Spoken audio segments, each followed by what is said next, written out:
ఇప్పుడైతే పెట్రోల్ కొట్టిస్తున్నాము. అవన్నీ వద్దురా. ఎన్ని కిలోమీటర్స్ ఉంది వెళ్ళడానికి? 9 km ఉంది. వింటేజ్ చర్చ్ కి అయితే వెళ్ళబోతున్నాము. అది ఇండిపెండెన్స్ ముందు స్థాపించారనమాట.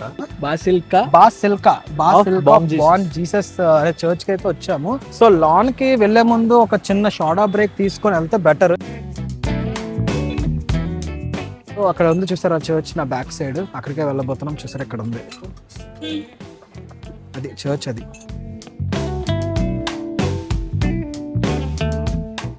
కొంచెం సాచోడ తాగా అనుకో, కొంచెం ఎనర్జీ కూడా వస్తుంది మంచిగా. బ్యాక్ సైడ్ ఏమన్నారా, తీసుకెళ్తావా నీ గర్ల్ ఫ్రెండ్కి? మా మమ్మీకి తీసుకెళ్తాను. ఏంటయ్యా ఈ నటన? చూసారండి కమల్ హాసన్ని? మనం అంటే తెలియని ఊర్లో ఇలా నడుస్తుంటే బాగుంది కొత్తగా. అంటే మన ఫ్రెండ్ తోటి అలాగా మాట్లాడుకుంటూ ఏదో ఒకటి మాట్లాడుతూ అలాగా. ఓ బా, ఏం గాలి వస్తుంది కదరా. మంచి గాలిని ఆస్వాదిస్తూ మనం అనుకున్న లొకేషన్ ని చూస్తూ ఇక్కడ నుంచి భలేగా ఉంది. మీకు అది చూపిస్తాను లొకేషన్, చూడండి.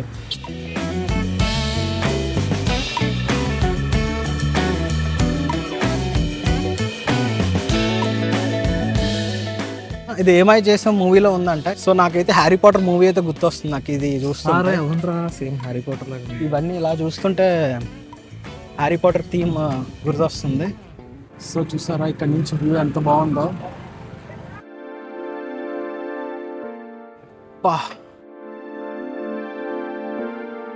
నిజంగా చెప్తున్నాను, ఇది కళ్ళతో చూస్తేనే మీకు అర్థమవుతుంది. నేను స్క్రీన్లో చూపిస్తుంది మీకు నార్మల్గా అనిపించవచ్చు. చాలా బాగుంది.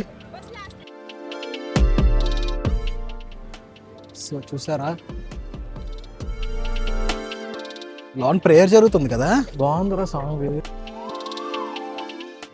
లొకేషన్ అయితే అదిరిపోయింది.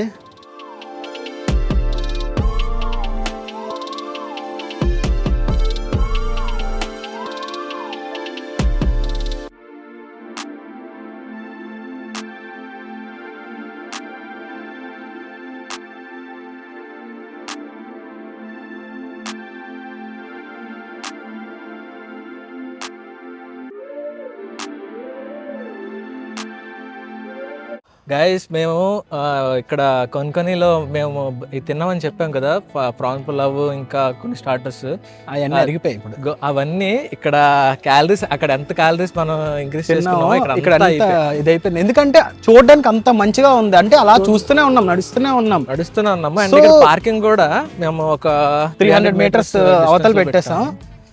సో ఆ పార్కింగ్ అదంతా వదిలేయండి, కానీ అక్కడి నుంచి కూడా వాక్ చేస్తున్నప్పుడు చాలా కూల్ గా ఎంత చూడండి, రోడ్డు చూడండి ఎంత పీస్ గా ఉందో. చాలా రోజులు అయిపోయింది నడిచి. నేను చిన్నప్పటి నుంచి మన ఇద్దరం బాగా నడిచేవాళ్ళం కదా. గుర్తుంది, దాన్ని 60 వెళ్ళే వాళ్ళం స్విమ్మింగ్ కి. వైజాగ్ లో ఏంటంటే నర్వ్ ఉండేది. ఆ నర్వ్ ఏంటంటే అక్కడ స్విమ్మింగ్ చేయడానికి చిన్న ఒక దాన్ని ఏమంటారంటే చిన్న డ్యామ్ లా ఉండేది అనమాట. సో అది పెద్ద డ్యామ్ ఏం కాదు. అలా లిఫ్ట్ అడుగుని ఎలారా బైక్ కి లిఫ్ట్ అడుగుని అలా ఎక్కించుకొని వెళ్ళేవాళ్ళం చిన్నప్పుడు. అది కూడా అది మాకు around 8th class or 9th class maybe. So ఆ టైంలో నాకు అవి గుర్తొచ్చాయి. ఇప్పుడు అలా నడుస్తూ అవే మాట్లాడుకున్నాం, అవన్నీ బాగా గుర్తొచ్చాయి నాకు. సో గోవా నాకు చాలా మెమోరీస్ ఇస్తున్నాయి. నడుచుకుంటూ వెళ్ళాం అనమాట.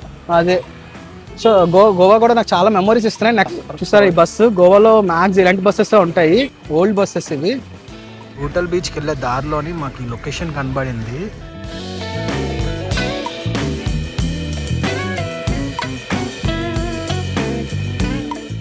నాకు ఎందుకో కేరళ వెళ్ళినట్టు అనిపిస్తుంది. అటు సైడ్ ల్యాండ్ ఉంది, ఇటు సైడ్ ల్యాండ్ ఉంది, మధ్యలో రివర్ వెళ్తుంది.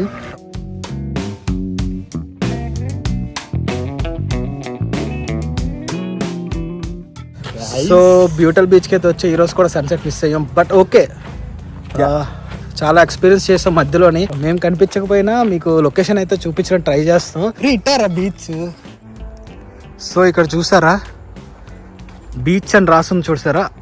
సో ఇందులోకి వెళ్ళాలి. నాకు ఇది చూస్తుంటే ఒక దెయ్యం సినిమా గుర్తొస్తుంది. మీకే దెయ్యం సినిమా గుర్తొస్తుందో చెప్పండి. ఇదిగోండి ఎంత చీకట్లో వచ్చాము. అటు సైడ్ వెళ్ళాం మేము. అటు సైడ్ వెళ్తే కుక్కలు ఇంకా వెంట పడదును, కానీ మేము తప్పించుకున్నాం అలాగా. సో బీచ్లోకి ఎంటర్రా. బీచ్ ఏటో నాకు ఏటి అర్థం కావాలి. స్పేస్ ఉండవురా ఇక్కడ. స్పేస్ తీసుకుని రిసార్ట్లో బీచ్లో వద్దాం అనుకున్నాను. అసలు ఏంట్రా ఇది, బీచ్లోకి వెళ్తున్నావా లేకపోతే ఏ దెయ్యాల కోట్లోకి వెళ్తున్నట్టు అనిపిస్తుంది నాకు. ఈతకి ఎలా ఉంది. సో ఇంత అడ్వెంచరస్ చేసి మేము బీటల్ బీచ్కి వచ్చాం. సో ఇది ఒక ఎక్స్పీరియన్స్. మీరు కూడా మీ ఫ్రెండ్స్తో బాగుంటుంది. సో నైట్ టైం రాకండి, కొంచెం వెళ్తున్నప్పుడే రండి. మేమైతే దారి మిస్ అయ్యి వేరే దగ్గరికి వెళ్ళాం, కొంచెం ట్రాజడీ అయ్యింది. ఇప్పుడు అలవలకు మెల్లగా కనుక్కొని వచ్చాము. అక్కడ బోర్డు మీద రాసి ఉంటుంది బీటల్ బీచ్ వే ఇట్ అని. సో అందులోకి వస్తే సరిపోతుంది. చూడండి ఎలాగుందో. మా ఫోన్లో ఛార్జెస్ కూడా 10% ఉన్నాయి. ఇప్పుడు ఫోన్ ఛార్జింగ్ అయిపోయినా కూడా మేము నెక్స్ట్ రూమ్ ఎక్కడ ఉందో సర్చ్ చేసుకొని వెళ్ళడానికి కూడా మాకు తెలియదు. సో మేము బీచ్ వ్యూ చూపించి మేము వేరంగా అక్కడి నుంచి వెళ్ళిపోతాం. ఇందాకలా అక్కడ ఏట్రా బాబు అడవిలోనే, అక్కడైతే అసలు ఏం కనిపించలేదు, లైట్ వేసుకొని వచ్చాం. రే ఇంత కష్టపడి ఇక్కడికి వస్తే చూస్తుంటే ఎంత ఆనందంగా ఉంది. సో మీరు కూడా చూడండి ఒకసారి. ఇంత ఖాళీగా ఉందంటే ఒక్క లేడు చుట్టుపక్కల. ఎలా ఉందో చూడు. ఆ చెట్ల నుంచి ఆ పొట్ల నుంచి వచ్చాం మేము. ఇప్పుడు చూడండి చుట్టూ చెట్లు పొట్లే. ఇక్కడ ముందు నుంచి బీచ్ రివర్ కనెక్ట్ అవుద్దండి, ముందు నడుచుకుని వెళ్తే. అదే అంటున్నా, బీచ్ రివర్ కనెక్ట్ అవుద్దంట ముందు నడుచుకొని వెళ్తే. సో ఇప్పుడు మేము వెళ్ళినా కూడా మీకు చూపించలేం, ఎందుకంటే అంత చీకటి అయిపోయింది, లేట్ అయిపోయింది first of all. So full backup అంటే మా దగ్గర పవర్ బ్యాంక్ ఇవన్నీ అన్ని ఛార్జింగ్లు అయిపోయి, ఎందుకంటే మార్నింగ్ నుంచి నాన్ స్టాప్ గా తిరుగుతూనే ఉన్నాం, వీడియోలు తీసుకుంటున్నాం, మ్యాప్స్ వాడుతున్నాం. మీరు గమనించారంటే ఈ బీచ్ వేవ్స్ ఎక్కువ రావట్లే, జస్ట్ వేవ్స్ ఎక్కువ రావట్లేదు. నాకు తెలిసి ఇంకొంచెం ముందుకెళ్తే చాలా లోతు ఉంటుంది ఇది, ఎందుకంటే రివర్ బీచ్ కలిసింది కాబట్టి. సో వేవ్స్ రావట్లేదు. కెమెరాలో అసలు లైటింగ్ లేక మీకు చూపించలేకపోతున్నాను నేను సరిగ్గా. సో ఇందులో నుంచి ఇందాకలు వచ్చి ఇందులోనికే వెళ్తున్నాం. బాగుంటుంది. 6 o'clock వచ్చి ఉంటే మీకు నచ్చుతుంది. సో మాకు టైం అంటే కుదరలేదు మేము అన్ని తిరుక్కొని వచ్చేసరికి. కానీ స్ట్రేంజర్ థింగ్స్ ఎవరైనా చూస్తే వాళ్ళు తెలుస్తుంది ఈ వే ఎలా ఉందంటే. నాకు ఒక ఎపిసోడ్ గుర్తొస్తుంది, అప్ సైడ్ డౌన్ లోకి వెళ్ళినట్టు అనిపిస్తుంది నాకు. ఆహా ఒరే అల్లాడి శివారు లైట్ కనిపిస్తుంది పదరా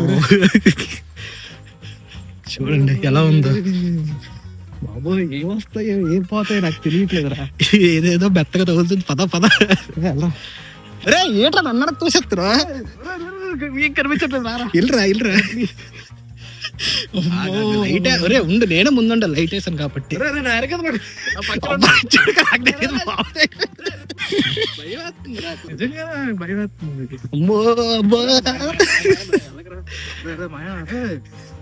పరిగెట్టాలరా, ఇప్పుడు నేను రూమ్కి వెళ్ళిపోతాను డైరెక్ట్ గా.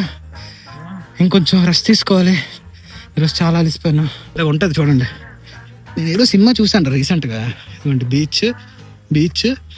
ఈ పోస్టర్ చూస్తుంటే మీకు ఏం గుర్తొస్తుందో నాకు చెప్పండి. ఇందులోకి వెళ్ళాలి, బీచ్ లోకి వెళ్ళాలంటే. అయితే ఈ రోజు అన్ని హిట్ అయ్యాయి, ఒక బీటల్ బీచ్ తప్ప. 70 kilometers ట్రావెల్ చేసి బీటల్ బీచ్ కి వచ్చాం మేము. ఇంకొక 23 kilometers ట్రావెల్ చేస్తే అగోడా బీచ్ వస్తుంది, అక్కడే మా స్టే.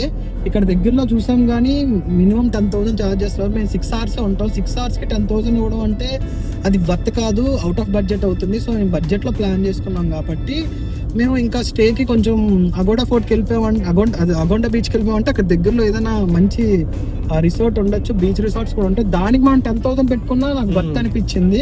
సో ఇక్కడ 10,000 ఏంటంటే రోడ్ ఏముండదు, జస్ట్ నార్మల్గా ఉంటుంది. అక్కడైతే బీచ్ స్టేస్ అనమాట, అక్కడ 10,000 ఇచ్చినా ఒక అర్థం ఉంటుంది. బట్ సో అందుకే అక్కడికే వెళ్ళిపోదాం, డైరెక్ట్ ఇంకా అక్కడికే వెళ్ళిపోదాం. ఎందుకంటే రేపు షూట్ కూడా అక్కడే ఉంది, అగోండా బీచ్ లో మేము షూట్ అనుకున్నాం. సో వెళ్ళిపోతే కాసేపు ఎక్కువసేపు పడుకోవచ్చు కదా, ట్రావెలింగ్ తగ్గుతుంది కదా అనే టైప్ లో మేము అగోండా బీచ్కి వెళ్ళిపోతున్నాం. ఇప్పుడే వెళ్ళాం, లైట్ ఫెయిల్ అయినప్పుడే, ఇంకా లేట్ అయిపోతుందని చెప్పేసి వెళ్ళిపోయాము.